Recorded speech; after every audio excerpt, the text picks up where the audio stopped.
আমি আপনাদের চ্যালেঞ্জ করে বলছি, কোনো ব্যবসায়ী, বাংলাদেশের একজন ব্যবসায়ী আমাদেরকে একটি টাকা চাঁদা বাবদ কিংবা স্বপ্রণোদিত হয়েও আমাদেরকে দেয়নি। সরাসরি পুলিশ চাঁদা দাবি করেছে, তারপর যদি কোনো কারণে তাদের সে কি হতো, হয়তো বা ঈদ উপলক্ষে হয়তো বা তাদেরকে ছাড়া হতো।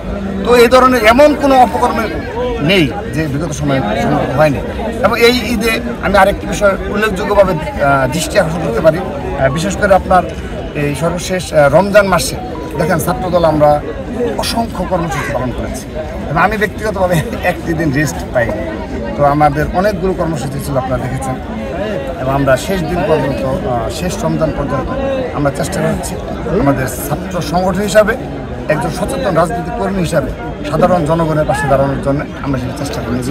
তো এই অসংখ্য কর্মসূচি বাস্তবায়ন করতে গিয়ে এবং এই আজকের এই ঈদকে কেন্দ্র করে আপনি সারা বাংলাদেশে, আমি এটা বলেই যাব, সেটি হলো উল্লেখযোগ্যভাবে নেগেটিভ নিউজ কোনো সংযুক্ত আসে, কোনো চাঁদাবাজি, বৃহৎ আকারে কোনো চাঁদাবাজি হয়নি। আমি আরেকটি বিষয় আপনাদের বলতে পারি, চ্যালেঞ্জ করে বলতে পারি, সেটি হলো বিগত সময় দেখা যেত যে এই দেশে যারা শীর্ষ ব্যবসায়ী ঈদ উপলক্ষে তাদের কাছ থেকে চাঁদা আসতো রাজনৈতিক দলের যারা ক্ষমতায় ছিল তাদের।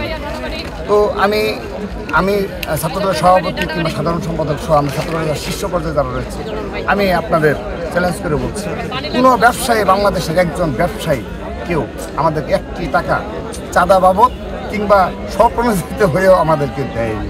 যমুনা ইলেকট্রনিক্স ঈদে ডাবল খুশি অফার সিজন 3, যে কোনো পণ্য কিনলেই পাচ্ছেন নিশ্চিত ঈদ উপহার। কারণ আমাদের সেই কালচার পুরো বিলুপ্ত করা হয়েছে। বিগত সময়ে ফেসিবাদের সময়ে যে ছাত্র রাজনীতি দেখেছে, সেই ছাত্র বাংলাদেশে কখনো কায়েম হবে, কিন্তু এগুলো কিন্তু পুরোপুরি বিলুপ্ত হয়নি। আপনি দেখেন নবগঠিত রাজনৈতিক দলের নেতাকর্মীদের নামে কিন্তু ইতিমধ্যে সেই অভিযোগগুলো এসেছে যে যারা শীর্ষ ব্যবসায়ী তাদের সাথে তাদের যুগ সাজস কিংবা তাদের নিকট আর্থিক প্রণোদনা নেওয়ার যে প্রবণতা। তো আমি মনে করি এই কালচার বন্ধ হওয়া উচিত। ছাত্র রাজনীতি কষ্ট করে আমরা ছাত্র রাজনীতি করতে হবে, তাহলে দেশের প্রতি আপনার মায়া মমতা টান থাকবে, নেতাকর্মীদের প্রতি আপনার নেতাকর্মীরা, আপনি যদি শীর্ষ পদে থাকেন, আপনি যদি সৎ থাকেন, তাহলে আপনার নেতাকর্মীরা সৎ থাকবে।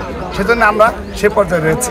অর্থাৎ সর্বশেষ যে কালচার, এই কালচারগুলো বিলুপ্ত করা উচিত। নবগঠিত রাজনৈতিক দলগুলোর নামে যে শীর্ষ ব্যবসায়ীদের কাছ থেকে আর্থিক প্রণোদনা নেওয়ার যে একটি প্রবণতা এবং এগুলো বিভিন্ন মিডিয়ায় ফাঁস হচ্ছে, এগুলো খুব দুঃখজনক ঘটনা।